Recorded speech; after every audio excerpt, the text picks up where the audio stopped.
What have you been up to though?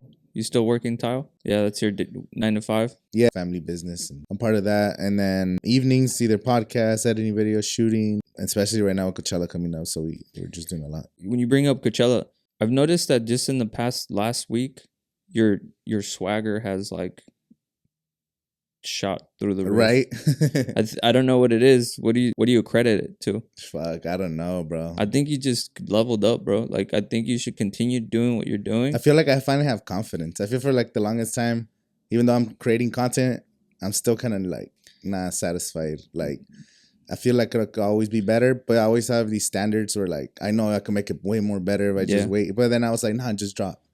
And then I feel like since last year, it's like who cares? Like just fucking drop whatever you want. You're in your own world, shit. bro. And I was always like trying to fit into a niche, and I was like, fuck, what's my niche? And then every like 3 to 4 months, I would have to write down like, okay, I'm gonna make videos about this, and then I'll make videos about this, and I would create lists and like try to restructure my whole brand, and then just be yourself, bro. And then I just kept going. Then fucking we're here. So I really do think, because I've been watching your content, and from a little bit, I think after that Suge Knight video you made where you're like, come to Desert Underground. Hey, that shit worked. That shit, I got a lot of engagement on that one. Yeah, but that's the stuff that you need to do. Just be yourself and edit the way you like your Coachella video. Mm-hmm. Your Coachella video is dope. Like I got a lot of insight on it. Your all the angles you did, everything. I know it took a lot of work, but that's you, bro. That's the standard that you're setting, and understand that people are gonna want to do like you, because you're saying, oh, I need to.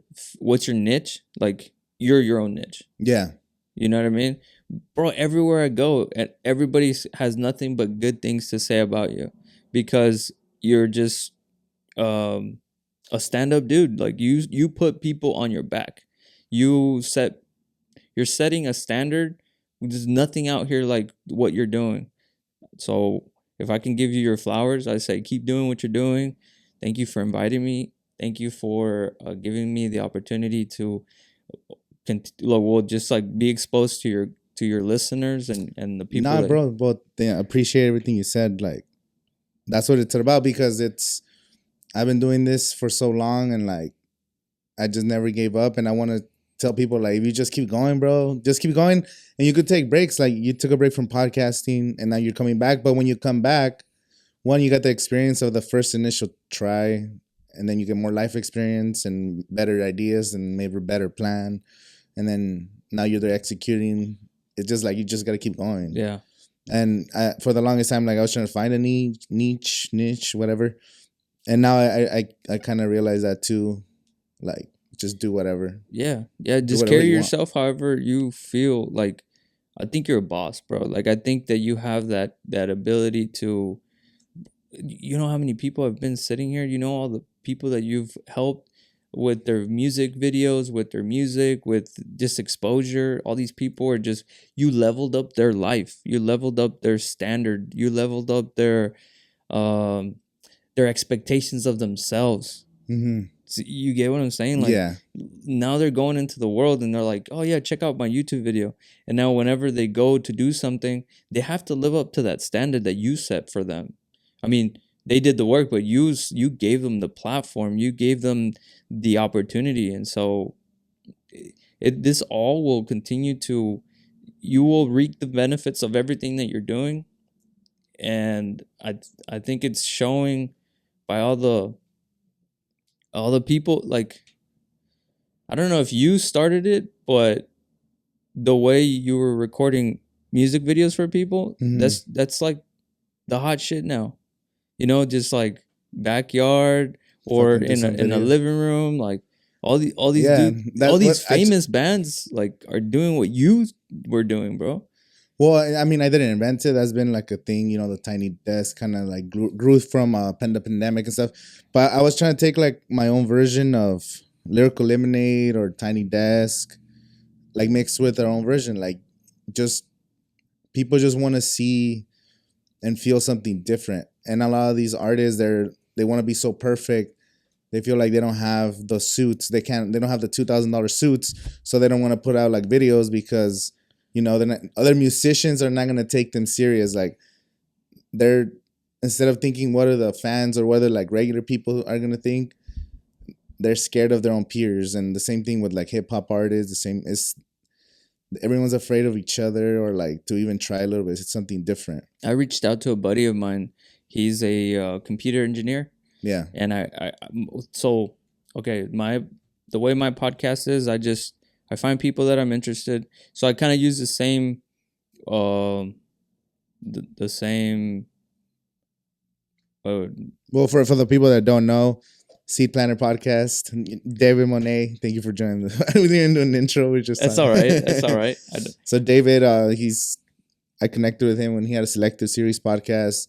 Then he started Seed Planner Podcast, and he's back. So the whole concept of my podcast is having people that have like substance that can teach somebody or that can kind of sway people into like having that confidence. And a lot of the people that I interview, I usually look for people that are underdogs, people that have gone through like some crazy shit and have risen from that and grown from it and can kind of share their story and plant that seed for the listener to be like, oh shit, like I can do it too. So give them that confidence and give them that tangible, like, oh, I'm just like that dude, or I know somebody like that, and then so they get more.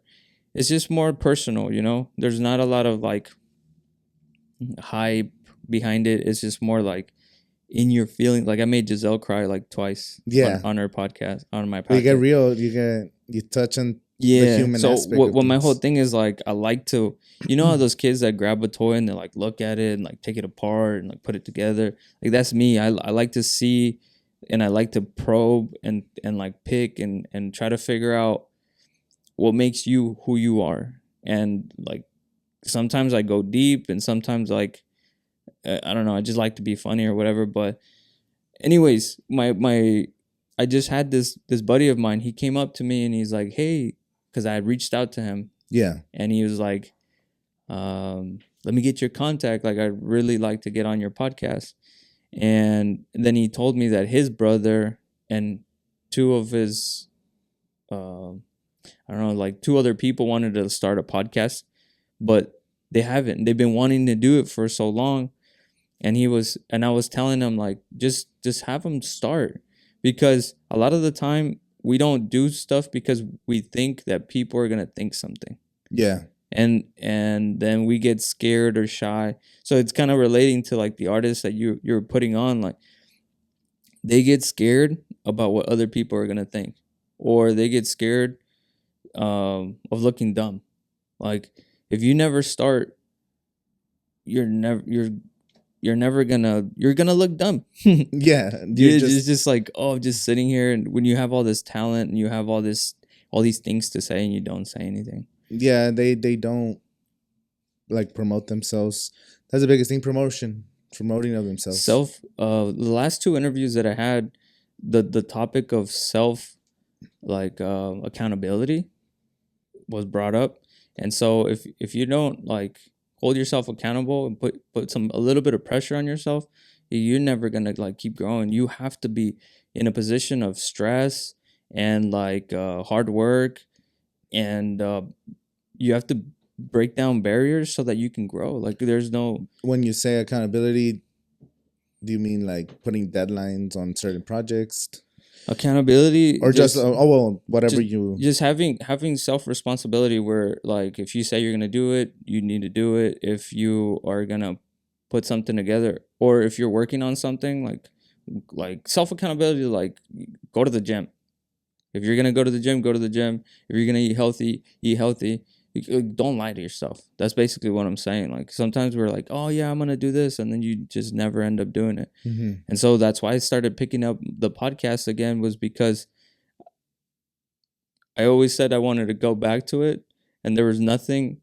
My lady was like, you can use this day and this day, and then she helped me buy my equipment. Yeah. And I was like, oh, like this is serious. And then so I realized that like I was setting the limitations. I was putting the restrictions on myself. And so, I just just went for it, and I think I'm like 4 or 5 episodes in from when coming back, picking up. But and how's it feel to be your own producer? I love it, bro. Like I love it. Like the little setup, you have to do everything. Yeah. Edit the podcast. You edit your own podcast and everything. Mm-hmm. What do you like to edit on? So Premiere. Yeah, or GarageBand. Because you're doing audio only, right? Yeah, audio only for now. What Brian was telling me, he was telling me that you can do a setup where you can toggle back and forth, and you can use that Rode system where you can kind of switch back and forth between the cameras, and it edits during real time. Yeah, in real time. That's what we're doing now. And so you just put it out after. Yeah. But right now, I really want to work and hone in on my just like speaking and conversational and questions, and learn how to listen and learn how to like. It's all timing, it's all just kind of like wordplay and really going back and forth with the guests and making them comfortable. And so eventually I'll get good enough so where I can put a camera and the conversation's so smooth that the guests don't know that they forget that the camera's there. Yeah. But for now, I want the guests to come in. I want them to feel as comfortable as they can. And then we'll see in time. Like, I think it's more comfortable to get started with audio, and it's easier. It's a lot easier.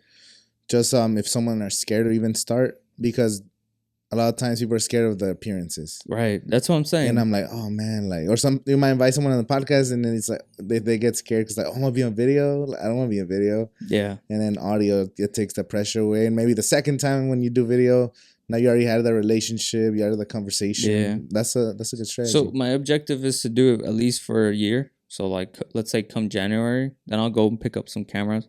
But I want consistency. So that's where like self accountability comes. Like if I'm gonna do it every Monday there's an episode, so that my guests could just get accustomed to it and just be like, oh, next Monday, oh, there's an episode this Monday. And that's what we lacked. Every time we were trying to pick up speed with selected series, something would hit us, pandemic, or Luis had a kid, and then I had a kid, and then I had another kid. So it was just, and then Renee's just always DJing all the time.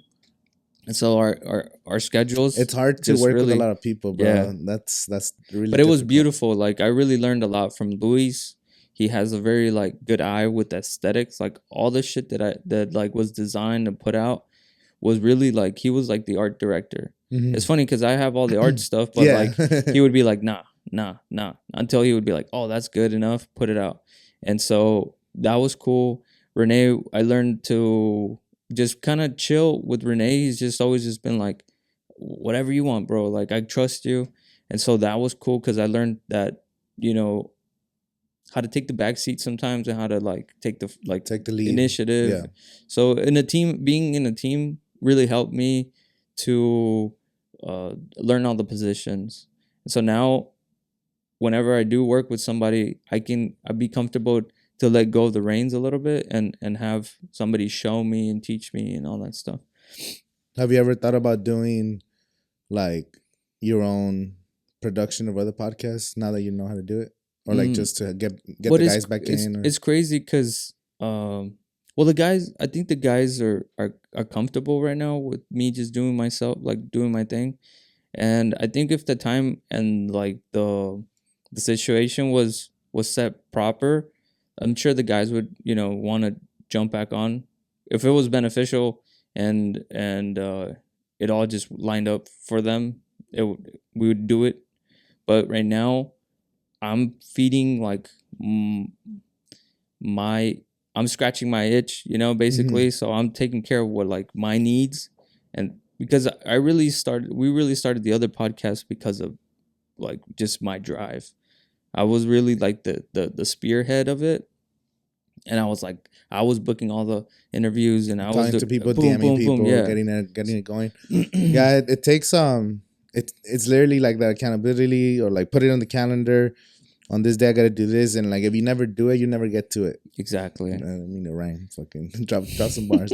But yeah, like that's been the thing with me. It's like, fuck, I need to drop this, and I said like, I've been using the calendar barely the last 2 months because my life is like a fucking like run and gun, bro. Like nothing's planned. Like it's planned, but not really.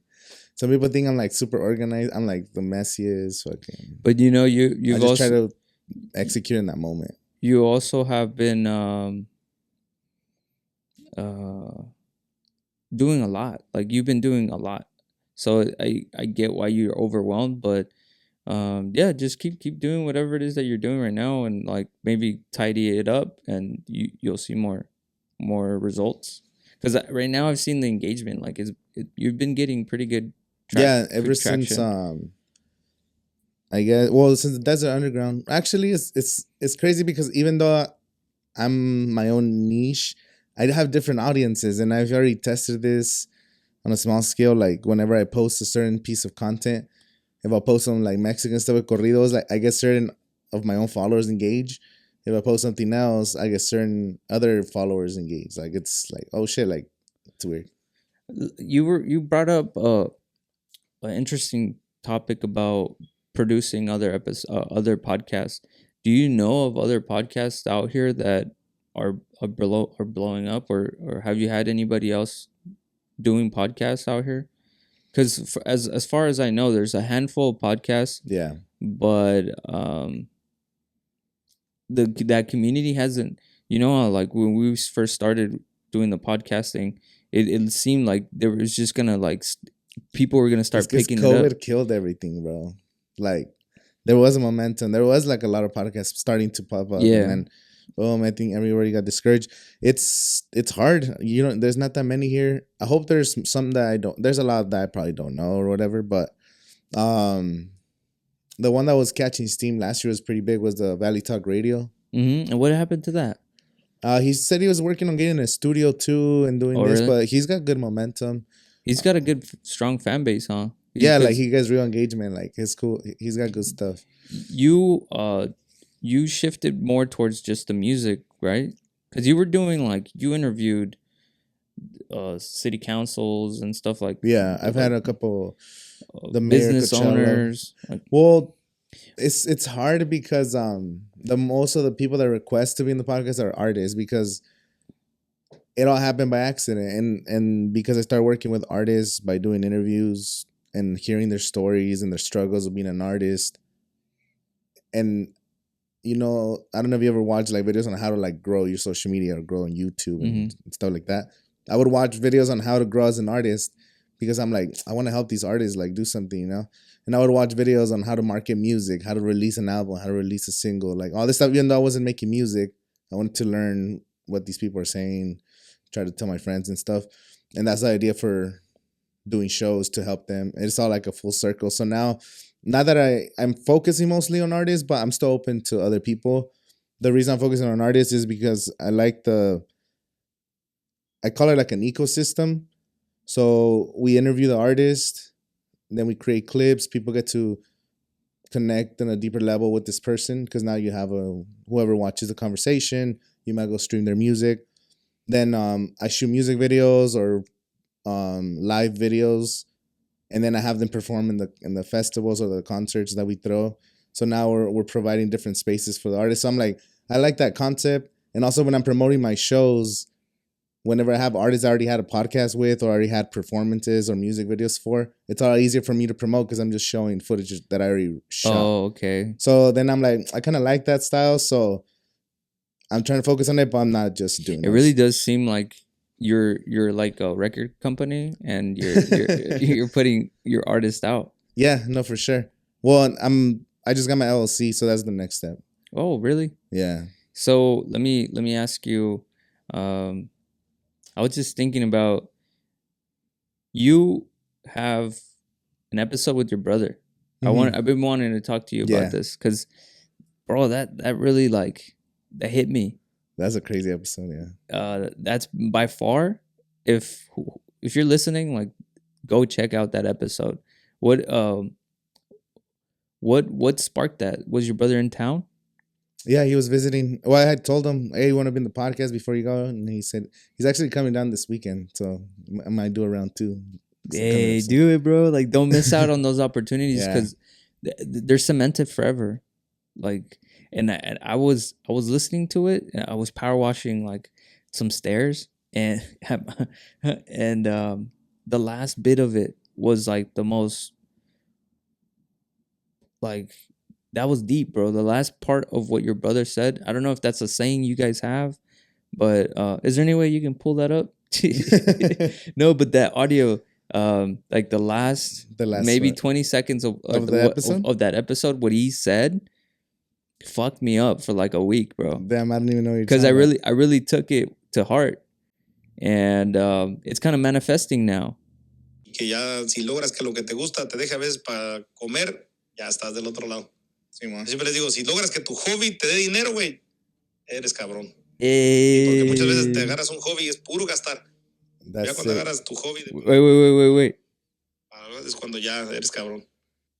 Was that it? Yeah. Oh, that whole part is lit, bro. I know. I should make that into a clip. One of his videos got like 200,000 views on TikTok. On TikTok. He's got like 200K on TikTok. Because that shit came from the heart. What are you saying? Y que échale ganas, güey, que persigas tu sueño, que no todo es tile. que persigues tu sueño y que puedes hacer lo que te gusta y que ya si logras que lo que te gusta te deje a veces para comer, ya estás del otro lado. Sí, siempre les digo, si logras que tu hobby te dé dinero, güey, eres cabrón. Sí, porque muchas veces te agarras un hobby y es puro gastar. Ya cuando agarras tu hobby de pérdida te dé para es cuando ya eres cabrón. That's it. Yeah. That is so cool. Like live this moment right here, because me and my brother are pretty close, and my sister, like my family's pretty tight, and we talk like that to each other. We're always just like, hey, échale ganas, cabrón. Like, just keep going, like do what you want. How old is your brother? My brother, he just turned 30. No, 31. 31? Yeah. Damn, no, he's 32. 32, I'm 30. I just turned 34 last week. Okay, happy birthday. Thanks, dude. Yeah, no, I just turned 30 recently, or a few months ago. This is your best years.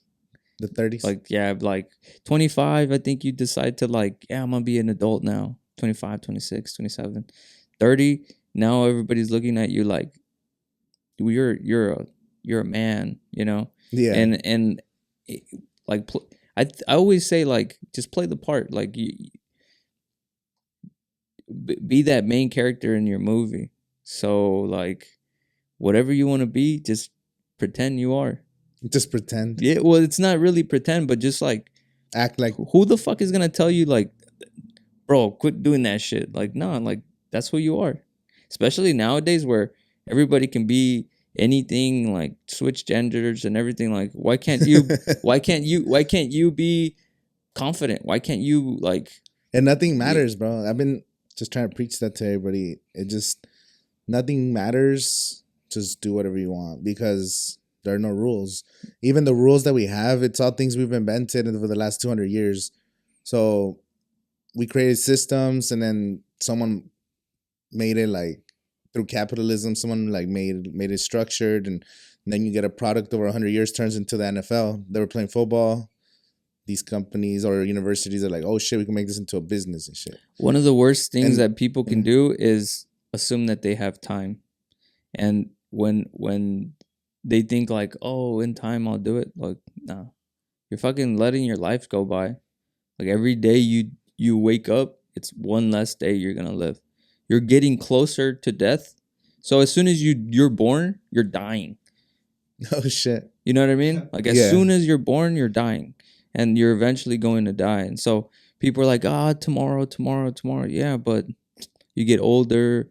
You get more. What's the point of living, in your opinion? Just like, what's the purpose of life? The purpose of life is to continue. The purpose of life is to learn, to continue to pursue creating, to live a harmonious life with like your community, with your family, love deep, and everything you do it intentionally. Try to be the best.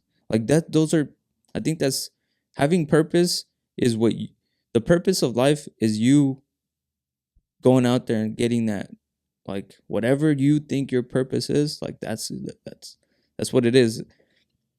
We always think like we're like, when I was a kid, I used to cry, bro. I used to cry and I used to be like, why am I born? Like, why am I here? Like, what's my purpose? And then I realized, like, we have a sense of responsibility to put out energy. Like, to me, like, I kind of run with that seed planter idea, but everybody plants a seed, either good or bad. Like, you might be planting like negativity, doubt. You might be putting out like just like real anger in the world and stuff, or you could be doing like positive stuff, helping people. Everybody's a seed planter, but it just depends on what kind of shit you're putting out. What do you want to be known for? What do you want to do? Exactly. And you got to do things that you want to be known for. Mm-hmm. Sometimes. Well, there's also this saying where act and carry yourself as if somebody's recording you, or there's always somebody watching. Yeah. So be good with everybody. There's some people, but there's some pretty ignorant people. But also, like, don't let that bother you. Like, some people are just different. You're not gonna change their perspective sometimes. Well, the beautiful thing is that you don't need to worry about that. Like, if I come in here and I talk shit about you, the best thing you can do is be like, well, sure, that's fine. That's your opinion. Doesn't make me who I am. Like, whatever you think of me is none of my business. Like, like my thoughts about you, if they're negative or whatever, your frame of mind should be like, well, yeah, but that's your opinion, and that's none of my business. Yeah. And just keep it moving. Because a lot of, like you were saying, like, artists and producers and podcasters, they get scared about what somebody's gonna think of them. Oh, they're gonna think I'm dumb, or did I say something dumb, or oh, I shouldn't have said that, or they're gonna judge me. If they're listening to you, then that's their business. You shouldn't worry about it. Like, the whole comment stuff or people following, and who cares, bro? Like, keep being that dude, and don't worry about who's commenting, who's liking, who's following. The right people, or the people that are in your life, that's who you should be living for. The people that are coming to your shows, the people that are supporting you, the people that are buying the tickets to come, the people that are listening, the people that are spreading your content. Like, just worry about that, and everything else will follow. Keep just being a good person with the people around you and building community. Yeah, and don't change. Like, just keep being that. I've always believe that's where it's at. You'll help other people, and why not? Because it's like, if you know some things that other people don't know, why not try to help them? You don't have to like babysit them and be a step of the way, take up all your time. But like, you see somebody and they're like, oh shit, they should be probably doing this a little bit different. Like, they could do their own way, but like, if they're messing up in a certain way, you could help them out. If they need more whatever support. Even if I see on my timeline, I always like every post I see. Like, why would I even follow you if I'm just gonna skip your posts? And I'm just like, yeah. And sometimes I'll leave a comment on random posts and stuff, because it feels good when someone comments on your shit. Yeah. And I'm like, fuck it, if I could help make somebody get some, or just feel good, Yeah, just feel good. Just imagine like, oh dang, this person like acknowledged me. Mm-hmm. You just changed your whole day. It's like smiling at somebody. Yeah, why not? Like, you're just gonna fucking dog face everybody? Yeah. I had one of my interviews, I think it was off mic, somebody told me, if you have the ability to help somebody and then you don't, like, let's say you have the possibility of helping that person, but then you choose not to, like, that's fucked up. You know what I mean? Like, you walked away from, something that they don't know, and you could have helped them, or you could have opened a door for them. Well, it's as simple as like, there's a guy outside or a girl driving and their car breaks down and they're trying to push the car by themselves. Like, I've actually stopped a lot of times to help push cars. Like, and Alex always says, like, you always stop. I'm like, if it's in the same lane, like, if I'm right there and I could stop and help him, like, fuck, I'll help you push the car real quick. Yeah. Because that happened to me once. I fucking, right off the exit of the freeway, I had no gas, and I'm like, fuck, I hope I can make it. I was driving on E for a while, bro. I was on the way to, I don't know where I was going, but I was heading towards the 60. And there's Avenue 79. There's like little gas stations. And then I got off, and then like right at the light, the car turned off, bro. Dang. But I already had made it up the ramp, so I was able to just push it like literally 20 feet to the gas station. But like that's like fuck, that was crazy. And then one of the fucking truck stop or bus truck drivers fucking helped me. I was like, thank you. That's karma, bro. That's definitely like you did something good back in the day, and then so that kind of. Do you believe in what do you believe in? Like energy? Do you believe? Are you a religious person? Yeah. Growing up, I was both grandparents were really Catholic, like really like devout Catholics, and we moved out here, and my parents were taking us to like a Christian church, different Christian churches, and then I wasn't really religious growing up because of just stuff we saw at church and like different things pastors would say, and you know you're like kind of thrown off. But then I realized like you have to have your own relationship with God, and so me and my wife, we're going through like with the baby situation, and my brother-in-law just kind of like, well, all of my wife's family is really they're really in the church. They're just really firm believers, and they really live that life, and it's beautiful. So what really turned me on to God and religion was the way it changed their life, because they were going through like trials and tribulations, and you know some of them were doing things, you know, like illegal shit and using substance abuse and stuff, yeah. different things. I don't want to really speak on that stuff, but just seeing the way it changed and transformed their lives, and then me not believing that we would have a child, and then boom, like we got pregnant. It really just 180, and really started like going to church on Sundays, reading the Bible. Like I carry a Bible with me, and just kind of like whenever I feel a little stuck or trying to figure out what to do, or like dang, like somebody did something to me, I'll read a passage, and it'll kind of calm me down. So yeah, I would say like I should be more involved and walk the walk, you know, but well, I mean, you already do more than most people. That I just try to go to church. I just try to carry myself the way I want to be treated. Yeah, and I was just trying to just drop gems and knowledge for people, and I ask questions, and sometimes I look dumb, sometimes I look ignorant and shit, but I'm okay with that. Like I don't have any more like reservations anymore. Like I'm not scared. It doesn't matter. Again, fucking whatever anybody says, it doesn't matter. So the way I've been looking at it, it's just I've been having these fucking thoughts, bro. Every time I go to a music festival, because that's when I'm around so many people, and it's just like energy. You feel energy, or just me like looking, and then I start looking at everybody like we're like part of tribes and shit, and I'm like, what the fuck? Like, there's 100,000 people here right now, and then I start to disconnect, and I'm thinking of like a broader. I look at it like if I'm on a drone or like Google Maps. Okay. And then like, okay, we go up here, and then you're not tripping on anything, right? Yeah, I was definitely tripping on shit.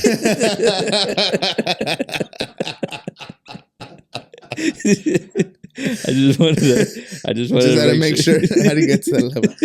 Psychedelic mushroom. That's no, but you were onto something. Like yeah, all those energies are real. Yeah, and I feel like that's what I like about music festivals, because it shows you how insignificant you are, and like it doesn't matter. Like fucking there's 100,000 people there, and you forget that there's that many other people, like actual people, because we know there's people, but you don't see them. You don't ever think you don't it's ever like see people. You see them like I guess we're all driving around each other, but you don't really see them. And you don't. the only feeling I ever got like that was at a festival when you're literally fucking just people crossing you left and right. How many people go to on average? On like Coachella, 125,000. But that's like one weekend. But that's all like let's say one day at the park at the.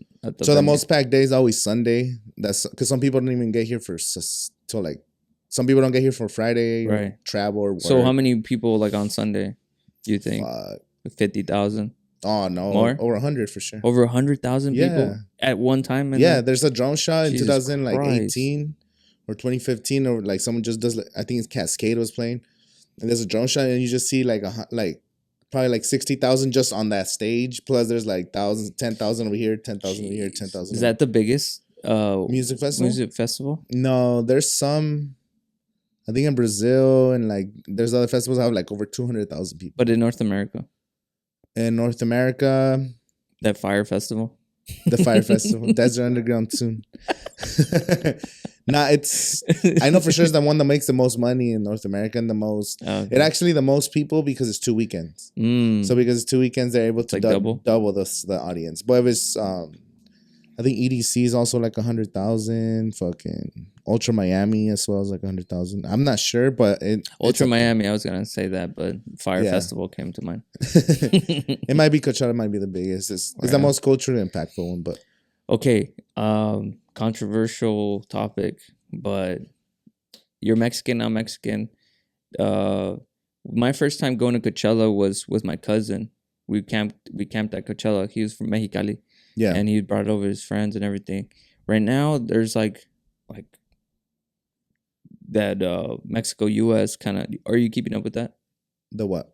Just like the tensions and shit. Like you got US senators trying to like fight for like pass a bill to categorize the cartels as terrorist groups so that the US can go into Mexico. And now we're dealing with Coachella and like so much migration, so many people coming in and out. You think that's gonna kind of slow traffic or no? No, well, I don't think they'll be able to do the criminal or get them as well. It's because the president of Mexico needs to kind of approve that and let. Well, the problem is the U.S. doesn't want to do it because as soon as they do that, any Mexican citizen could say they're seeking asylum because if their country has a terrorist group. So this is like a weird fine line right there. So that's the reason they don't do it, because as soon as they do that, they have to let all these Mexican families come through. Kind of they do it with Guatemalans. So Guatemalans, they pay to be smuggled through Mexico, but then they catch them at the border, but they don't send them back. They send them to these facilities in like Texas.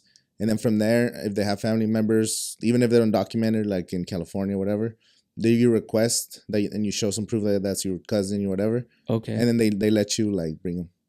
And they have to go to school and stuff like that. But they don't send them back because their country's going through political unrest. So do you think all this is just kind of like, just kind of gonna go away? Go away on... Just because it's like high tensions right now with... I don't know. I think it might just be like a narrative that they're trying to portray. Like all of our U.S. cities are infested with fentanyl, and no, it's just fear mongering, and I don't think they're trying to do that. I don't think that's gonna go away. I think that's just like the hot thing right now. There definitely is like a fentanyl epidemic. Like a lot of the musicians, because their lifestyle is like fucking, they're partying too much, you know. And they talk about it a lot. Like they even sell fucking testing kits now and shit. All right. I was watching a podcast, or I don't know, it was a YouTube video. So the cartels, they're not the ones putting the fentanyl in it. They're shipping out their shit, and then someone else is like, right. I saw that to double the fucking. Was that with the Andrew Schultz, right? Yeah, probably was that. They were talking about how they're doing like so they make the product and then they pay somebody to ship it, and then it gets to the border, and then they pay somebody else to cross it. Yeah. So it's all subcontracted. Yeah. It's all just kind of like leaving one responsibility, or it's kind of like they're washing their hands from responsibility. That, someone's gonna buy this from you, they've doubled it, whatever, then they break down the chain. I was watching that one. So I mean, I think it's just hard to control that kind of stuff because it's so everybody consumes that shit. Like, and I didn't know that until I got older, bro. I'm like, what the fuck? Everybody does that kind of fucking substances. It's insane. Okay, now let me ask you about ChatGPT.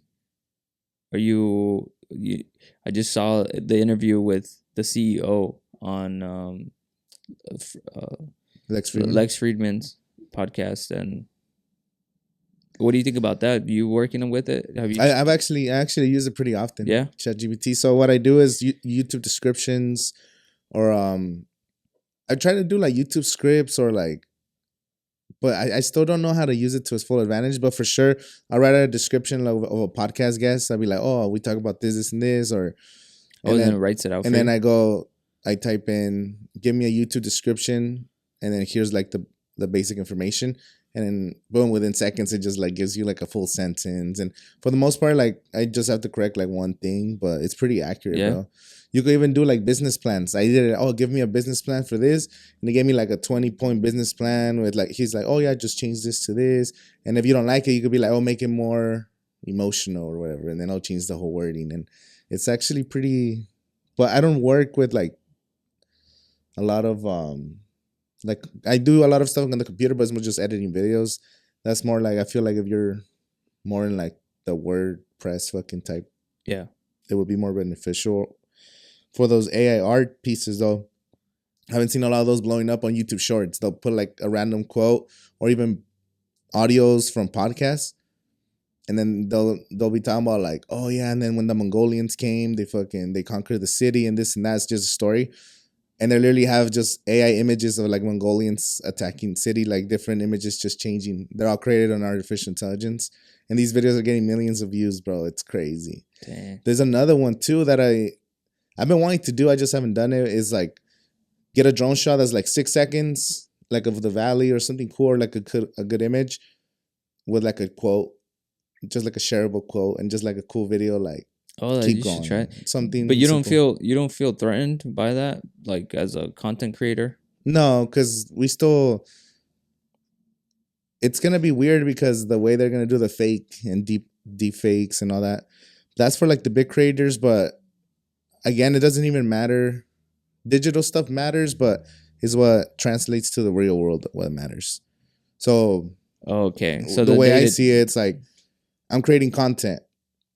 But what matters is the community and those people that come to the shows, and then I actually get to talk to them in person. And now we're building a bigger thing. And then like the people that I actually talk to on like, I have people that I talk to on Instagram, like people that I don't even know in like personal life, but just through content. There's some people that follow me from all over the world. It's crazy, bro. Like I used to trip out. And that's cool, bro. Yeah, like these people, you create something so like, I'm not afraid of what the AI is going to create because I know they're going to create some cool shit. But I'm creating my own shit and then hopefully translates to events in the real life. Then I kind of want to do that. So kind of full circle thing that I was saying, whether it's events or concerts or comedy shows or fucking whatever we produce, like I want to be able to get real interaction with people. Are you going to be doing any content or any shows between weekend 1 or weekend 2? Fuck, everybody asks. Everybody wants one, but I'm not. No, you're gonna go because you got tickets, right, to go?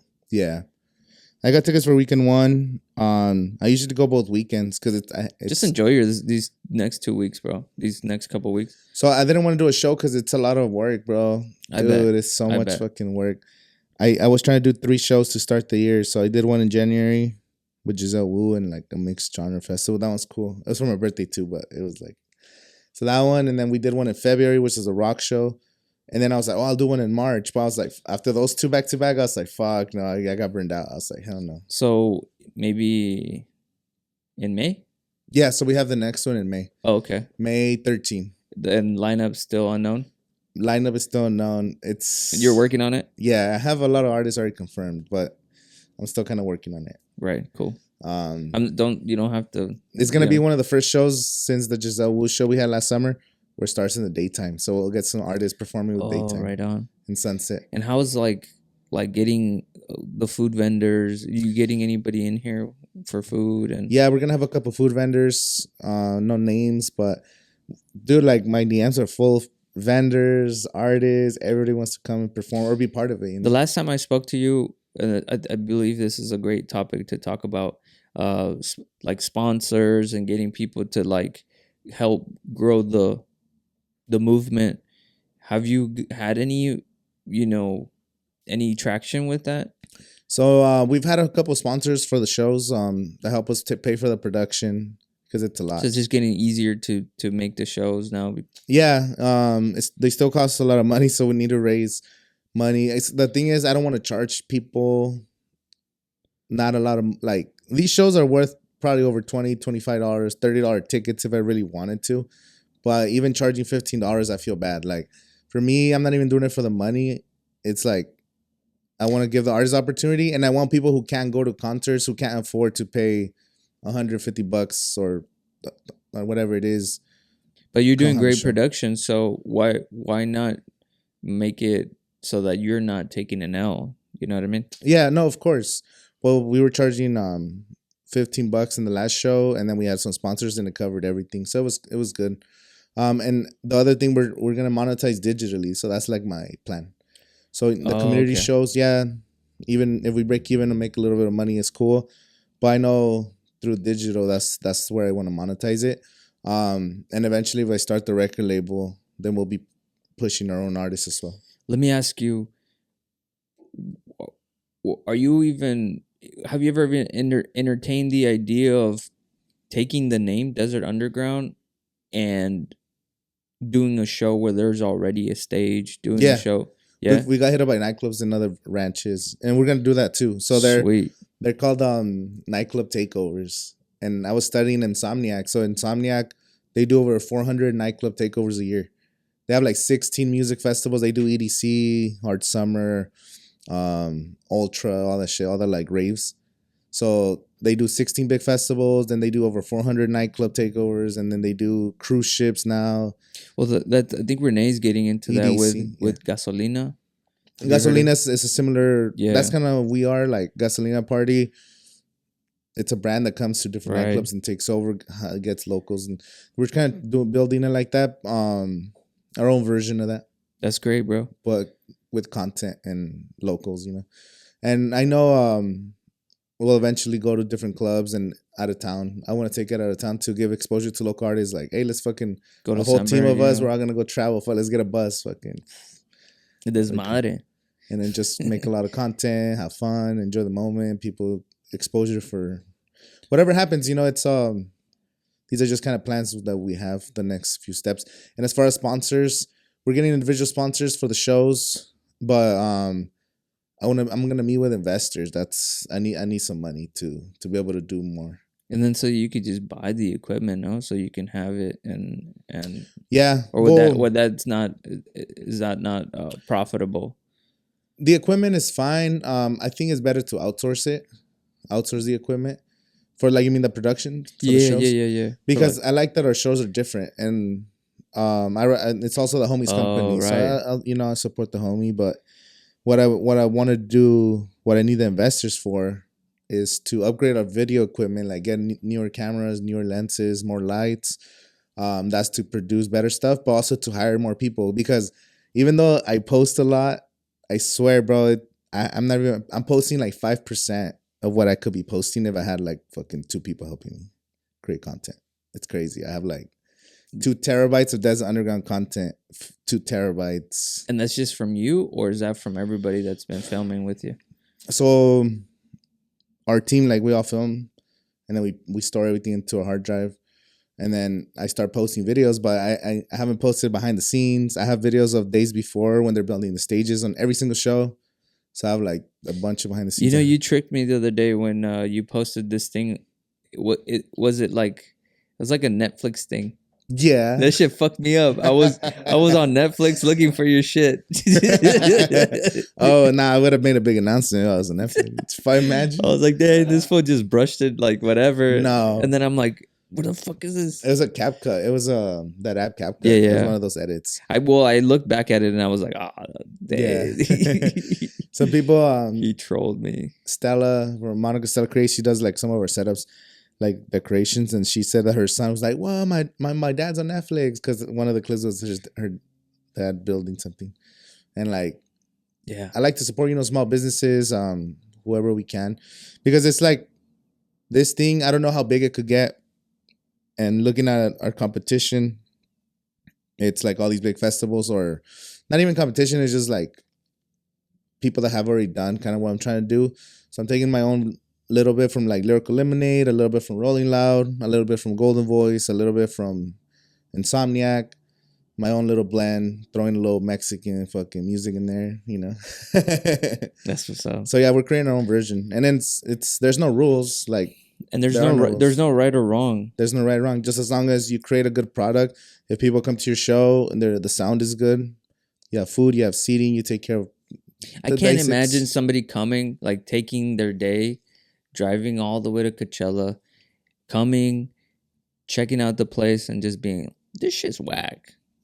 Like, nah, you made that effort. You're a fan, bro. Like, you really took the time to come, save the day, and be here. Like, just support and congratulate. And if you don't like it at the end of the day, keep it moving. Like, keep it moving. Like, like, I don't think those people that go out of their way to like let you know that they don't like what you're doing, they're just hating, bro. They're just hating. And I don't think I have haters, or at least I don't know. I don't really care. Don't even look. Don't even start looking for them. Yeah, because again, nothing matters. Nothing matters. You just have to show up and do something you want, and like make it better every time. Or you don't even have to make it better every time, because sometimes it could be more intimate. So not every show has to be like the most epic show. I want to do some like acoustic, fucking like candle lit fucking shows. I want to do comedy. I want to do all kinds of stuff, and whether it's here, whether it's other ranches, whether it's nightclubs, just feature more artists, and we'll see where it takes us. Have you ever thought of going to like, what are they called? Where they have like the horses, and they have like horse races, and like horses dancing, and a rancho? What? Yeah, but aren't they? Isn't like equestrian? Isn't there like a name for it? Polo? I don't know. I don't know. Dang. I can't think of it, but imagine like having a show in like where there's like stands where they have like, look at the horses, the bleachers and shit. Yeah, that'd be kind of cool too. Fuck it. I mean, we're open to as many ideas, because not every show has to be that big. It could be a 200 people show, something, or smaller. And our key is always film and produce content. Because even if 20 people show up, you could still get content for the artist. You can still do, because the show's still gonna go on. Yeah, and like the show must go on. So, and we're creating that, what you said earlier about like the promotions. Now these artists could show, hey, look, this is me at the stage performing. Or all right, have you had any artists blow up, or like go and start like getting gigs and yeah, for sure. I've had indirectly, but I mean through my videos, some artists got booked for like the Tamale Festival. They got booked for other little events around town, and even private gigs. I've gotten one group 3 great gigs that they hit me up. They're like, "Oh, do you recommend a group of this?" And I always send people. I've gotten the CV Influencer Fest that just happened. I had a couple artists get put in there, and then there's gonna be a jaripeo happening. It was supposed to happen last Sunday, but the weather messed up like the setup. It's gonna happen in May. And he asked me to throw in like 3 What is a jaripeo? Jaripeo is like a Mexican rodeo. Like, it's just bull riding, and then there's always music playing. So between the bulls, what I was thinking about. Between the bulls, people be dancing around and shit, and like to the music. Then like the bull starts to them, and then people dance, and then after the whole thing, people just get down and dance the whole night. It's like a family event. There's people of all ages, and even that's even also like a thing, right? Where they like tour, like Jaripeo tours, where they just go different towns. So because every time they come to town, you have to hire a company that has a bunch of bulls. So they have this big trailer with all the bulls. And to make their trip worth it, they're booking here, then they're booking an hour away in Paris, then they go close to LA, then to fucking Bakersfield. They even go to like Chicago. They go to Tampa, Florida. There's another one. I've been to one in Tampa, Florida. Yeah. That's big in our town in Mexico. And Jaripeos, yeah, Michoacan. My grandma used to own a rodeo, and she used to hire companies to bring their bulls. And then you gotta hire riders too. Right. Yeah. So you get 12 bulls, whatever, and then you gotta hire 12 jinetes. They're called jinetes. Mm-hmm. And there's always little dudes, It's always the smaller dudes have a lower center of gravity, so they're able to stay on longer. And then you gotta hire the clowns. No, that's only here. We're the clowns. Yeah, it's pretty fun. So it's like the rare, but then there's also the dancing and the music part. There's always like a banda. So I might end up I'm gonna be shooting the video there, and then I'm gonna get 3 local bands to join to be part of the show. So right, cool. So I got them those gigs. So I've gotten a lot of people gigs, and to be honest, like some of these people that I've made videos for, they haven't even posted the videos as much. If some of these people would post it like 3 more times, I bet they would get more gigs. But I don't know why they don't share the content. So yeah, share a little bit. No, but you're putting pressure on them. Like, hey, it's true. Like the ones that have posted the content, they're the ones that when you throw a show, everyone sings their lyrics. Oh, really? Like, and I have video proof. Like, yeah, it's pretty crazy because it's like common sense. Like, the more that people post videos, the more that their songs. Like, it's kind of, and I don't know why these artists don't post enough, bro. Let me bring up something else. You were caught dancing at a show just recently. You were vibing out. Kind of 4K. No, but that's kind of cool. Like that's like the essence of like why you do what you do. Like you love the music, you love the like ambiance, you like the whole culture of it. And I love music. It's cool. Like, well, I was imprinted when I went to Coachella. I was 16 years old. And that was my first experience, bro. And I was like, I'd never been to a music festival. I didn't even know that was a thing. Or like I would hear about Coachella and it's like, there's people doing drugs. They're walking around naked. Right. And it's pretty accurate, but not as it's not like they're poking you with the needle and shit. It's like super fun. Everyone just having a good time. And I went to see Molotov. Do you know Molotov? Yeah. It's Coachella 2009. And I got free tickets, so I ended up going. And ever since then, I was like, fuck, that shit was cool. At 16, and then at 17, I went for one day only. And then when I turned 18, the tickets came out the week before I turned 18. So when I turned 18, all I wanted was Coachella tickets. They were like $300 at the time. So I was like, don't buy me nothing. My 18th birthday, just Coachella passes. And ever since then, I haven't missed, just fucking going. So how was the feeling? Did you know that you were going to be getting a weekend pass this time around? What do you mean? Did you buy your tickets for this year? This one, yeah. I bought them. I always buy them just in case, like. But didn't you receive tickets, or you didn't receive it? Well, no. Was that me mistaken? Like, no, I didn't receive tickets. Didn't you get something from Coachella? So I got this care package, which is this blanket. Oh, is that what that is? It was like some sweats. But they were large, so they never fit me. They fit me on one leg and shit. So we had it was like some sweats, this Coachella like box. I thought that was blanket, tickets. And then they sent like some other little stuff. It's basically, I was tweeting about the documentary. The documentary came out the day that Coachella was supposed to happen during 2020, but they had canceled it. Tell me about that documentary. Did you made a documentary, right, for Coachella? Or what was the documentary about? No, so the Desert Underground. Yeah. Oh, okay. So that documentary was just something else. But that's how I got the care package for. Oh, okay. So it was YouTube and Coachella because they have partnership. So anyway, my documentary was the first Desert Underground. So my idea for the show, I was like, fuck, I need to have the sickest production. So I hit up a bunch of artists. I'm like, let's do a badass show. And I'm like, I'm going to record the whole thing so that way I could turn it into a Mr. Beast style YouTube video, like a challenge. Or I don't know if you know this creator named Eric. No, but I know who Mr. Beast is. They do these like challenges. So I was like, I'm going to make it like that. Like, oh, we're going to throw a fucking show and this and that. So when I edited the video and I just made it into a vlog of the first Death Underground, and I got some interviews of a couple of the artists that performed. I had footage of like podcasts, like the whole thing leading up to the show. I did some storytelling. Oh, it's good.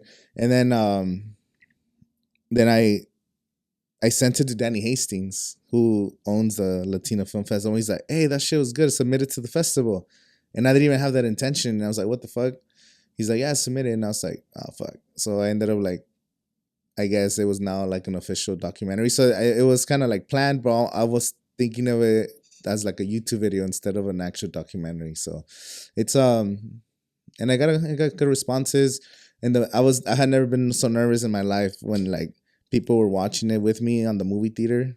It was crazy. I was sweating. Tell me a little bit about that day. You guys had like a red carpet and everything? Yeah, so it was, I think, a 3-day event. So the first day I went to just take pictures because he also needed people helping him do media. You were there previously, right? Yeah. For like another Oh yeah, year. the 2019 version. 2019. So we were doing the media 2019 version. Then COVID, nothing happened for 2 years.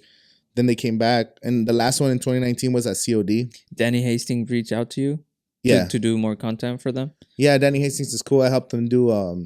I've helped him with a lot of shoots, and like he's given us a lot of opportunities too. He's the reason we went to Vegas to do some like Land Grammy after party videos and like all kinds of shit. Like he hooked us up with. He put you on that Wu-Tang stuff too, right? The Wu-Tang stuff with Brian. With Brian, yeah. Yeah. We talked a little bit about that. Yeah, Danny hit me up, and I had something going on that day, and I was like, Brian, just stay here and record fucking Wu-Tang. I was doing a music video for a local artist. I left Wu-Tang to do a music video for a local artist. I like, it's cool, but I already had something going on. Like, I like celebrities and shit too, but you had commitments. I had commitments, so anyway, yeah, I just the documentary that day of the actual show, I was so nervous like the whole way there, and then we were there, and then my parents went. There was a bunch of people that showed up. The homie Adam was there, and then I kind of did a little vlog about it. It's on YouTube, and then we were sitting there on the biggest block of the whole weekend because it was featured right before the Pepe Serna movie came out. Oh, so Pepe Serna was there. Everybody was there, bro. Jeez. And then I'm like, they're watching my stuff, and there's like cursing, and this is like really raw, not just raw and like authentic and shit. So then I was just nervous, bro. I was just like, oh my God, I was sweating. I've never been so nervous in my life. Like I've had videos get like millions of views, but having 200 people watch it with you is just different, bro. Fuck. But you got great response from it, right? Yeah, some people, I mean, what did your family say? They were real proud that they liked it. Oh, okay. But it was all in English though, so that's the thing. So I have to kind of like tell them, explain. That's the thing. I don't create enough content in Spanish. I gotta do more. Maybe next time you have me on, we'll do a whole Spanish one.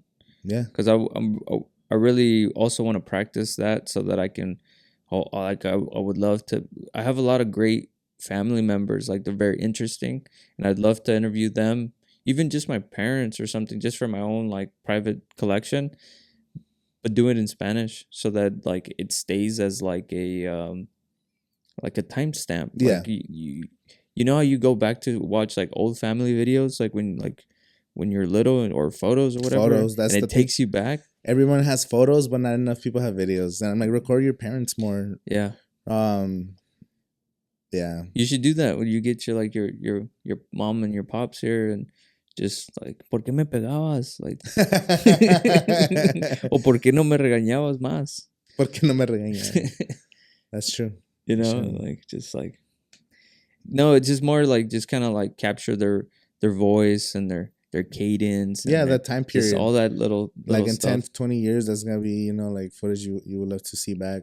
And then maybe AI will be so dope and you have enough content with your family that you can kind of make like dope, that's a little creepy, dog. Dope ass avatars and shit. That's a little fucking. You have a little holograms. Movies.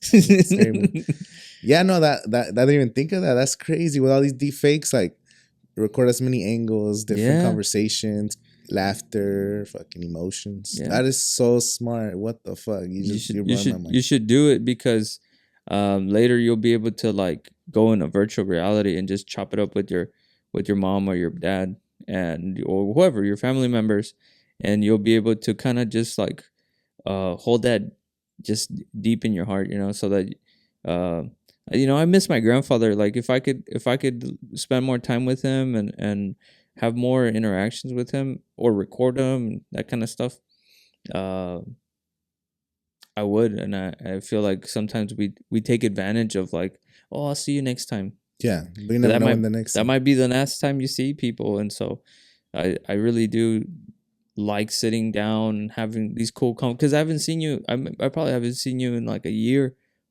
We did like at 6th Street, right? I think that's the last time I saw you.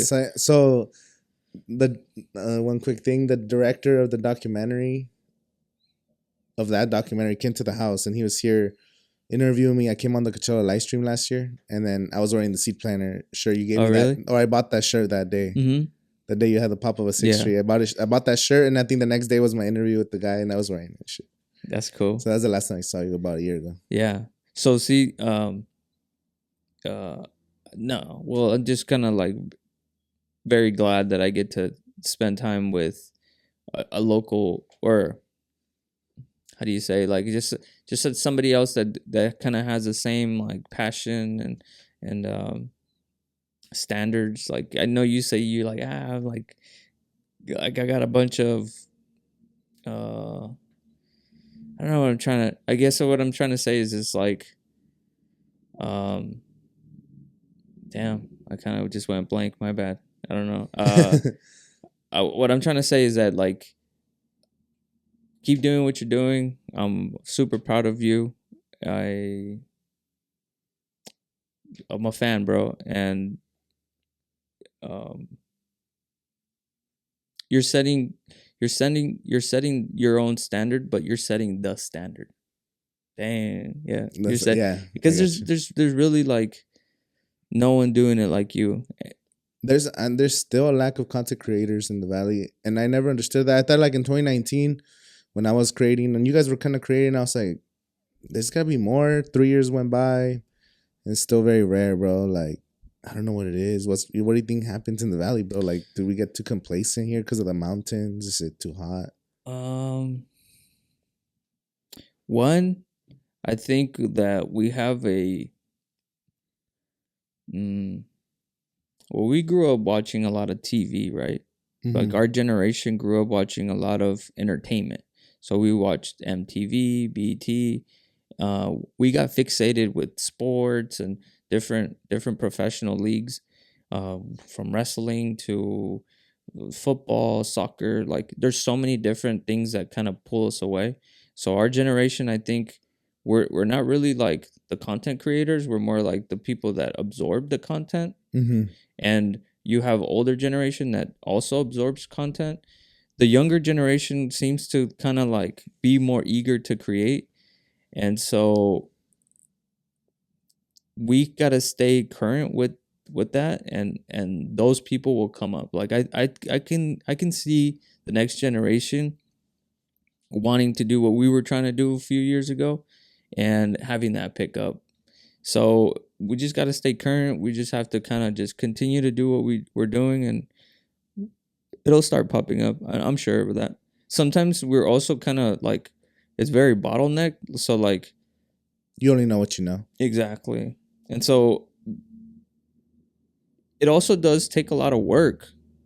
Like think about all the shit you do. Do you think the just a normal person is just gonna like pick up all the shit that you've done? Like it's a lot. Like yeah, it's a lot of shit. You've done so much to get to where you're at. Like think about somebody being like, yeah, I'm gonna start, and then there's just such a fucking steep climb.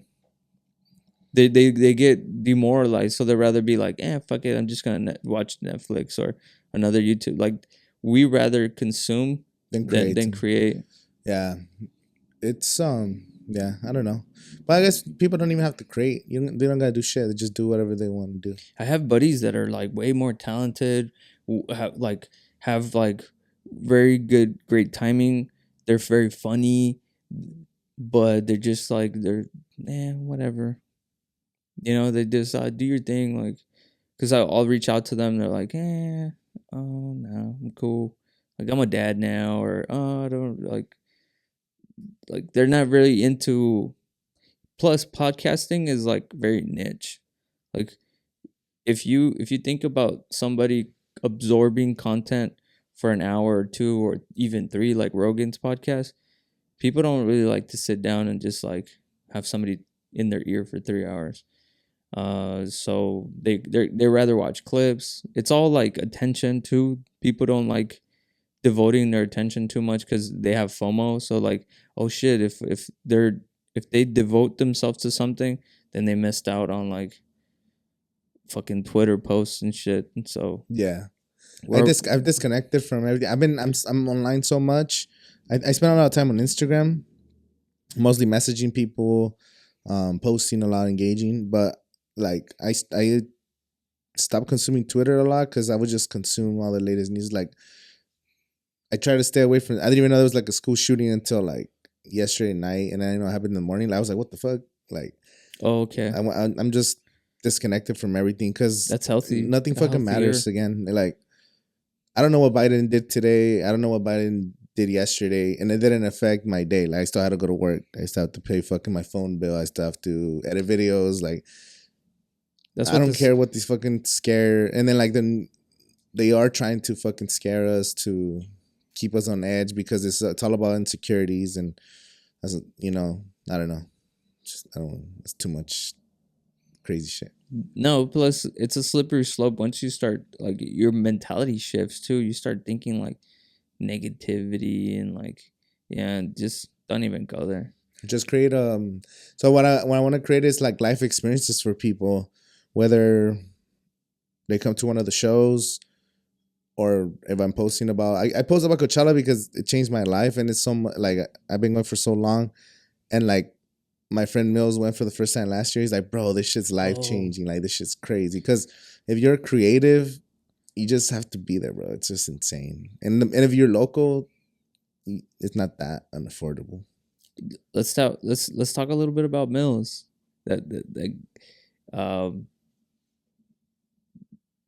Would you say he's one of the probably like the first artists you're gonna sign to your label? No, I mean just I haven't seen him I think I met him once, and he had dropped his first album, and that shit was fire. Yeah, that fool gets down. We'll talk about it. Yeah. Is he working on something right now? Yeah, he's got a lot of music that he's got, like, I guess a lot of songs finished, but they're not mixed and mastered. So they're like edited, but then mixed and mastered is like good for like consumption on like a car or a fucking big speaker. I don't know exactly, like equalizing all the levels and shit. Right. So he just needs to do that, and then I think he's just gonna be dropping singles and eventually drop a couple EPs and maybe some albums this year. Right on. Cool. More shows and shit like that. Yeah. So as far as like who I'm gonna sign on the label, but it all depends on what kind of investor money I get, what the plans are, you know. And I'm not like trying to rush it or like, oh, it has to happen now. Like I'm trying to make sure everything. What kind of deals would you do with an investor? Like, have you thought of that? Would they take over, or would they have some ownership of what you're doing? See, I don't know. I'm having a meeting with the lawyer to go over that. Oh, really? Because I don't know. Like, I want to see what they suggest. I think based on like just return on investment, I think that would be better. I don't want like to sell like stake company, because it's really tricky, right, when it comes to music and like contracts and all that stuff. Yeah, and I'm not trying to do like. What I want to do is help artists produce music, and that's the hardest thing. People don't drop music because it's expensive. Like a 10-song project costs like $3,000, like from all the studio time, leasing the beats or paying for a producer to do the beats, mix and mastering. Then if you try to do music videos and all this shit, it's costs like $4,000 or $5,000 for one album, and licensing and then licensing and all that shit. So imagine, and that's why I want the label to kind of like help artists. Like if that's the reason they're not dropping more music, I want to, through the label, fund their projects. And now they're dropping 30 songs in a year. Now they actually have a chance to compete with fucking streams, compete with fucking big artists, you know? And dropping 1 or 2 songs a year is not going to fucking do anything for their career. Unless they get lucky. The last time we talked, was at your other studio. Do you remember how big what was it that you like? We were talking about crypto, right? It was crypto and mm, not tokens, but what was the other thing? Where NFTs. NFTs. Do you think that will pick up again? Yeah, it's picking up already. Yeah. With the collapse of the banks recently, like they got a little bit of a because they're shit. Like you can't even trust the banks to have your money. Like they always play off of that. Like, hey, you not your keys, get your shit off the grid or whatever. I think it's gonna pick up. So next year's the next halving. So Bitcoin every 4 years, the amount that gets produced by all the people that have the mining operations, the rewards get cut in half. So that means less rewards, less Bitcoin, the price goes up. So there's more demand and there's less being produced every year. So the last one happened in 2020 or 2019 or 2020. So the having on record since Bitcoin came into existence, every 4 years when the rewards get cut in half, Bitcoin price fucking goes up. So this year they're prepping for next year to fucking take over again. So right now it's at 17,000. So before the last bull run, before the last halving, Bitcoin was sitting like at 3,000. Sometimes it will go up like 10,000, but sitting like at 3,000, and from 3,000 it went to, I think it says like 70 something, and then it came down. But now instead of being back at 3,000, it's at 17. So the next halving, the rewards get cut in half. So it just keeps it's higher, lower highs or whatever you call that. So over the next 10, 20 years, Bitcoin's gonna be worth freaking a lot of money just because there's no more. They can't create more. They can't. It's encrypted and everybody has to agree on the code to be able to change anything. So it's pretty safe. So, not financial advice. No, but I brought that up because NFTs, like with artists and stuff, like putting out their albums and being able to, pay, like buy, like. Yeah, the future for artists, it's going to take a long time, bro. Because when we talked it's about really it, promising. We thought it was gonna be like an automatic switch. But it's to be honest, it's like even now, if I tell you, hey, go download this app to listen to my song, right? It's the entryway is so stupid versus like I could just go on Spotify and fucking listen to it right now, or So you're telling somebody, oh, go create your own fucking digital wallet, transfer some funds so you could buy some tokens called ETH, and then you could use those to burn into this other website called fucking OpenSea, where you'll be able to mint this collectible that owns the CD. Like, I feel like as a society is just too many steps to even get there, and we're simple people. We're fucking apes. Like, what about if you had like the right artist, like So yeah, there's certain people, like if Beyonce did some shit where she's like, my album's only exclusive on this NFT, she will sell out because, oh, fuck, like, it's Beyonce. But upcoming artists, I guess you can do your own little small wave, but as far as like a mass appeal, I don't think anytime soon. Right on. No, because I really remember how it was like, oh shit, this is going to take over. And then kind of just. Yeah, the ones that are implementing the best results are like they have real world rewards. So my NFT gives you access to my album first or whatever, you own it. But then the NFT also gives you access to an exclusive concert that I'm throwing at the end of the year. And only if you have an NFT, you'll be able to go to that concert. So those 100 people that paid $5 for the NFT, only you guys will get this one-time opportunity to go here. Once a year, we'll do a meetup. Gary Vee's doing that with his VCon conferences. Mm-hmm. So everybody that owns a VCon NFT, they're invited to go, and only those people. I think last year only those people. I think this year it's open to the public, but all those people get in for free, and they have like their own VIP area or whatever. So as long as you implement real world actions, I think it could be successful. Just don't fall for like a lot of them are get rich quick schemes. Mm-hmm. Most of them, like 99%, but it's just like invest into something, but for why? Like, it was just like, oh, this could be the next game, and this game's you win rewards, you're gonna earn more tokens, and you're gonna be rich as fuck when this shit blows up. Like, that's dumb. But if it's like, hey, support my art, you'll be getting exclusive merch that only NFT holders will get. Right. You'll get exclusive concerts.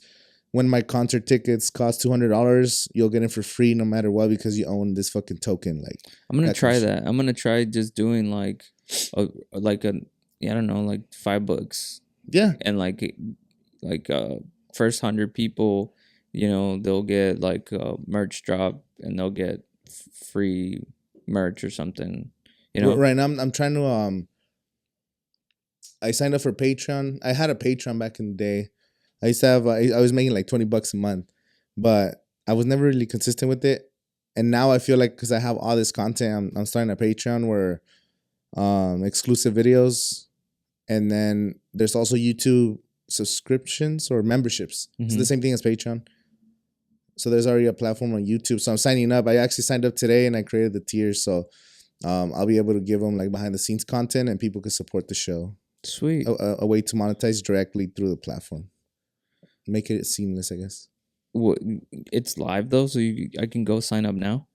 I barely submitted today. It said between 24 to 72 hours they're gonna review it or whatever.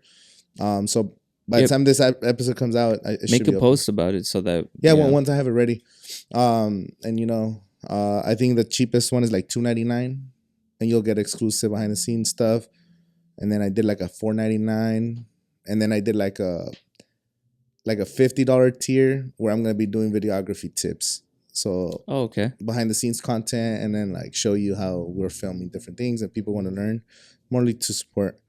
Dang, dude, how do you find the time? I don't.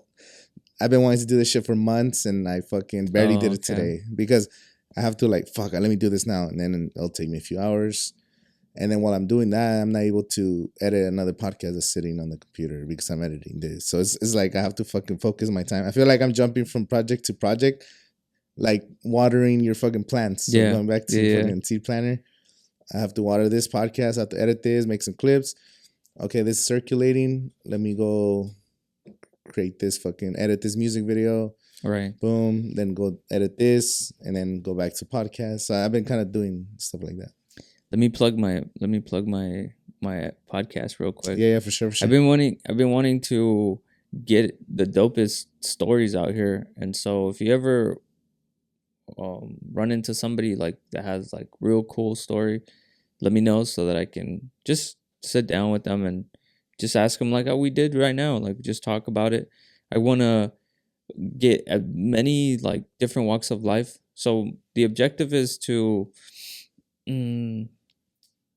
learn, and then have my listeners be captivated by their story and kind of just get inspired. And so I've lately I'll tell you who I've interviewed so far. I've interviewed a nurse. So he's a ICU nurse. Mm-hmm. And his story is pretty cool. He was in a car accident. Him and his friends were up 74 and they hit some black ice and they went off like a 30-foot embankment. Boom. Oh, shit. And so his homies got airlifted, and he had 5 firefighters pull him out of the car and carry him over to the road, like on the hill. And they kept him alive. He was dying. And they kept him alive in the ambulance. And he woke up and he had like, you know what degloving is? No. When like your ring finger, your ring gets stuck and like your whole skin like kind of comes off. Well, that happened to his leg from like his like behind his knee all the way down to like his ankle. So he was like bare, like it was just muscle just and bone. Yeah. Bone. So they saved his leg and that was crazy. But during that time, he was going through some shit with his dad. His dad got sick, and he was his dad. He was his dad's caretaker, and he was wanted to be a doctor, but he didn't have the financial, to go to college and do all that. And so he did an EMT. He became he did some other like nursing job, and then he signed up for nursing school. And that accident happened.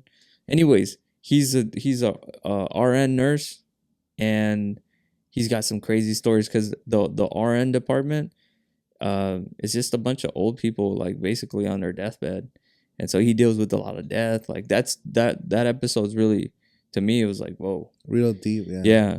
And then I've had like Las Tias on, which is a little bit more uplifting, and they just talk about like, you know, their relationship and how they're really trying to get that music scene out here kind of popping because they do bolero music, and so they want to incorporate more artists and bring people in. Shout out to Las Tias, they get down. Yeah, I love those girls. I've already interviewed an Afghan veteran, and he's got some like crazy like Chad, no? Yeah, he's got some crazy stories. Unfortunately, we didn't get into like that's just like deeper stuff because he was in battle and he saw a lot of death, and so he hardly ever goes into that subject. But just dealing with like the mental trauma and dealing with he's got a lot of like physical issues like with his digestive system. He's got a lot of like problems with that, and he talks about that and dealing with that. I talked to Brian and like his whole like, you know, like going and pursuing like all the crazy shit. He was just in New York. He's like an entrepreneur kind of dude. He's 19 going to 20 years old, and he's just killing it. So that's a very inspirational. I talked to my buddy Disco Renee, and how he's been getting into all this stuff. Like he's got some dope news coming up. You'll be happy to hear it. I'm not gonna ruin it for him, but it'll come out. Let's see what else. I mean, it's just like all walks of life. My wife, we talked about how we it's just like an update of like how we have a heart baby, and she has half a heart. So we've been dealing with that, and that episode with my wife was like really deep. Like we went and talked about just dealing with parenthood and having a heart baby and all the shit that we have to go through, you know, like, you know,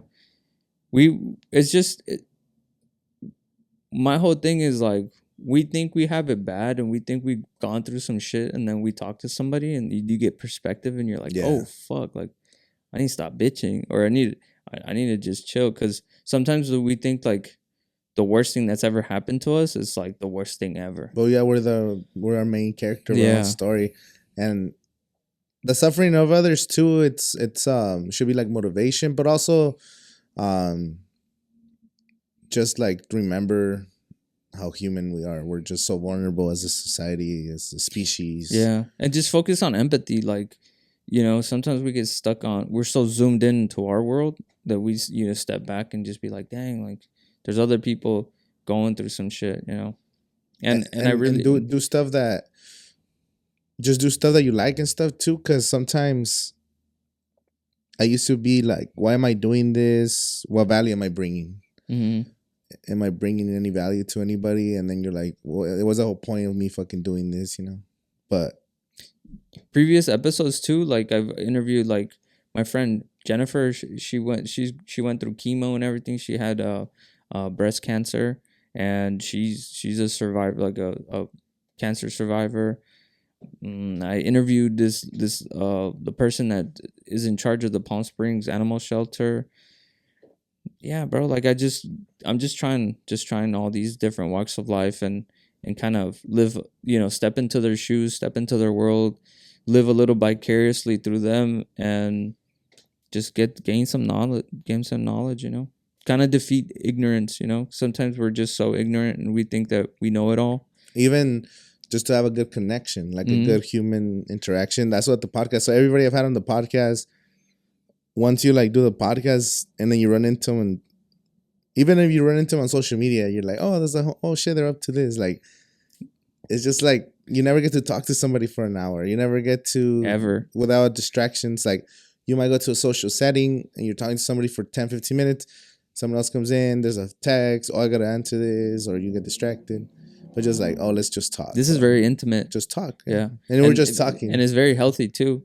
Yeah. expressing your ideas sometimes, your own thoughts for like the actual like your mental health. Because I think as humans, this is how we used to live. Like we used to live in tribes and have like a small community and tell stories, and you know the spoken word is very very valuable and very strong. Like if I say something, it's like it's got some energy, you know, and having to just sit in a room with somebody is very helpful. Like it feeds something. There's something that like it's tribal. I don't think very tribal. Yeah, I don't know if for sure it's tribal. Do you watch the new Avatar movie?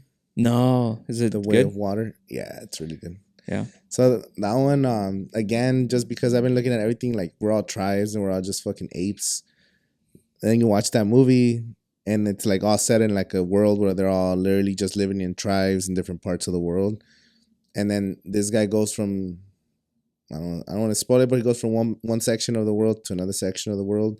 Then you meet like a whole different civilization that's not affected by the other people. You know, they're their own culture, and they're just trying to live and coexist in this world too. You know, and that's what going back to when I was talking about. I was like looking at everything like we're just in a fucking like a 3D. I'm like we're all just here fucking in this world. And I was watching the way the setup was at the Dodger Stadium parking lot, like the stages and shit. I think that festival was like 60,000 people, and then there was like hills or like a bunch of houses like on the Dodger Stadium. And I was thinking like the organizers are fucking up there right now, fucking observing how people are moving, and like, you know, I don't know what I was thinking. Like fuck, like everything's just fuck. We're all just here. We're like a product, or I don't know. And sometimes I think we're ants, and like we're unaware of like bigger things. Like we're so like we think we know it all, but like imagine like zooming into the ants world. Like they're not even aware that we exist. Like, exactly. That thing's And there's like people that live in like rural China, like the fucking countryside. They don't even have internet. They don't know what the fuck, you know. They're worried about the little tribe, you know, cultivating their food and their family, taking care of them. I think that's healthier. It is. That's what it's supposed to be. I know. Sometimes when I'm just like diving more into the digital realm, but it's also like they're tools to get your message across. And like again, my goal is to use social media to create a real life human experience, and hopefully bring people some joy. That's like what I'll do. Sweet, man. Yeah. I think we can close with that, right? Yeah. Thank you, Angel. Make sure you guys like and subscribe. Make sure you guys follow Seed Planner Podcast. Do you do it on all audio platforms or which ones? Just Spotify and Apple Music. You should do YouTube as well. Yeah. Just the audio. Just post it. Just more ways for people to consume. I just think like how do you consume it? Just leave the screen. Yeah. Just leave the screen on. Yeah. Really? Yeah, I've done that before. Because I usually just mess with my phone, like, and YouTube doesn't let you to turn off your phone if you're watching. Oh yeah. You know what I mean? Well, but it's like on your laptop and stuff, or on the screen. I watch on my TV at home. Oh, okay. Like I was watching Joe Rogan and Andrew Schultz, and I'll put it up on the even through Spotify. I'll throw it into your TV. TV, and then maybe I'm doing something else, but I'm like background listening, or like maybe you're answering emails. On. Yeah. So yeah, I mean, have the thing playing. I'm just saying because more ways for people to consume, the better. Yeah, especially if I don't have any video. If I can just do that, that'll work. And you should post. Since you don't have video, but take pictures with people. Yeah. Boom, boom, so post that on Instagram. I'll do thumbnails and you know photos for thumbnails. My whole objective is I want to stray away from like the clickbaity stuff and just trying to get people to, you know, I don't want to be trendy. I don't want to be like I don't want to set a certain standard for myself and then having to like continue making clips all day long so that I can feed that beast. Like I rather just be like, okay, well, you want to listen to it. If you don't, then don't. Like my objective is not really to like become famous or anything like that. It's just more like just get unique conversations and continue to feed my curiosity. And then maybe eventually, you know. Yeah, but also the only thing with like clips is there's some people who might just consume that small clip and maybe they don't go listen to the full podcast, but that small clip resonated with them. Like, oh shit, true. That's cool. And then I know on my podcast there's like times where I'm like, fuck, I haven't made a clip from that moment that this one person said, like how you said my brother's last closing sentence. I haven't made that into a clip. That could resonate with people, that little message. Or maybe this podcast is an hour, 20 minutes. There's 10, 30-second moments that are really valuable that we could extract and start distributing. But just the same thing with time and everything. Like usually I make 1 to 3 little clips per episode, you know, and technically you could make like 100 clips or 50 clips. Or... With this one, or do you put out audio, or do you just... So I've been doing I'm gonna get back into audio. I've been slacking it, but I usually just post to YouTube. So, but you'll post a whole episode? Yeah. Oh, okay. All I do is edit like the intro, the outro, and maybe the part where I'm looking for the thing from. But either way, it'll be just the full thing. Delete it, bro. Delete it. I'm just kidding. Nah, that shit was good. I really appreciate it. Well, and thank you for your time. Make sure you guys like and subscribe. See you guys next time.